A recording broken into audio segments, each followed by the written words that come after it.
ଓ ରାଧେ ରାଧେ। ଆପଣମାନଙ୍କୁ ମୁଁ ପୁଣି ଆଉ ଗୋଟେ ଏପିସୋଡ଼କୁ ନେଇଯାଉଛି, ଯେଉଁଟାକି ଆମର ଅମରନାଥ ଯାତ୍ରା। ସେ ସ୍ୱଭାବ ବି ଭଗବାନ ମୋତେ ଦେଇଛନ୍ତି।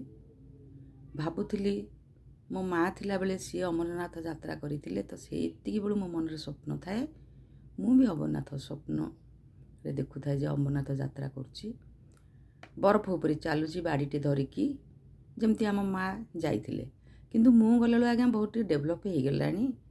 ମୁଁ ଫ୍ଲାଇଟ୍ରେ ଗଲି, ୱାଲଟୋଲରୁ ଯାଇକି ପହଞ୍ଚିଲୁ ଫ୍ଲାଇଟ୍ରେ।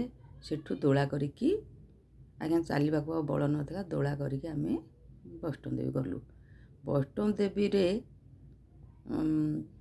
ତଳ ପାହାଚରେ ଆମକୁ ସେମାନେ ଓହ୍ଲେଇ ଦେଲେ। ସେଠୁ ସିକ୍ୟୁରିଟି ଗାର୍ଡ଼ ଥିଲା, ଆମକୁ ଚେକିଂ କରିଦେଲା। ସେଠୁ ବି ଚାଲିକି ଯିବା ପାଇଁ ବହୁତ କଷ୍ଟ ହେଲା। କିନ୍ତୁ ଆପଣମାନେ ମନେ ରଖିଥାନ୍ତୁ, ଯେତେବେଳେ ଦୋଳାକୁ ଯିବା ପାଇଁ ଛିଣ୍ଡେଇବେ, ସେ ପୁରା ଉପରେ ନେଇକିରି ଆଉ 3-4ଟା ପାହାଚ ଥିବ, ସେ ପର୍ଯ୍ୟନ୍ତ ଆପଣଙ୍କୁ ନେଇଯିବ। କାହିଁକି ଆମେ ଯେହେତୁ ଜାଣିନଥିଲୁ, ତେଣୁ ଆମେ ତଳେ ଛାଡ଼ିଦେବା କହିଲେ ଆମେ ହଁ କଲୁ। କିନ୍ତୁ ଦେଖିଲା ବେଳକୁ ପୁରା ଉପର ପର୍ଯ୍ୟନ୍ତ ଲୋକମାନେ ଯାଇଛନ୍ତି। କୃପା ହେଲା ଭଗବାନଙ୍କର। ସେଇଦିନ ଯେଉଁ ପାରା କଥା ଆପଣ କହୁଛନ୍ତି, ଯୋଡ଼ିଏ ପାରା ବି ଆମେ ସେଦିନ ଦର୍ଶନ କରିଥିଲୁ। ପ୍ରଭୁ ମୁଁ ଗଲାବେଳକୁ ପାଖାପାଖି ଆଉ ବେଶୀ ନଥିଲେ, 1.5 ଫୁଟ କି 2 ଫୁଟ ଥିଲେ। ଦର୍ଶନ ହେଲା, ଗଣେଶଜୀ ଦର୍ଶନ ହେଲେ, ପାର୍ବତୀ ମାତା ଦର୍ଶନ ହେଲେ। ଆଜ୍ଞା ଅମରନାଥ ଯିବା ପାଇଁ ହେଲେ ଲୋକମାନେ ଏତେ ଦାତବ୍ୟ, ଚାରିଆଡ଼େ ଖାଲି ଲଙ୍ଗର ଖୋଲା ହେଇଛି।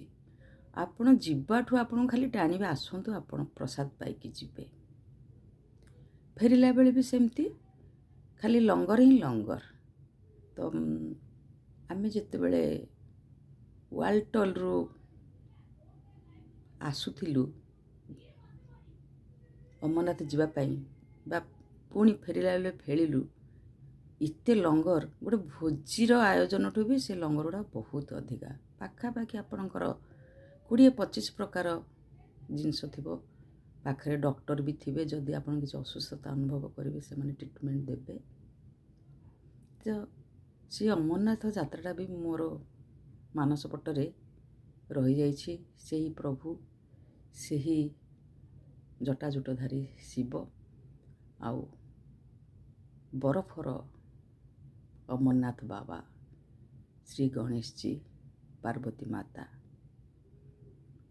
କେବେ ଯଦି ଆପଣମାନଙ୍କର ସୁବିଧା ହୁଏ, ବୟସ ଥିବା ସମୟରେ ହିଁ ଆପଣମାନେ ଯାଇକି ଠାକୁରଙ୍କ ଦର୍ଶନ କରିକି ଫେରି ଆସନ୍ତୁ। କାହିଁକିନା ଦିନକୁ ଦିନ ବହୁତ କଷ୍ଟ ହେଇଯାଉଛି।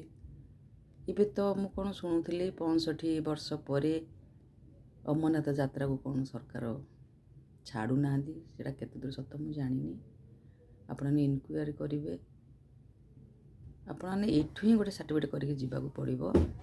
ରାଧେ ରାଧେ।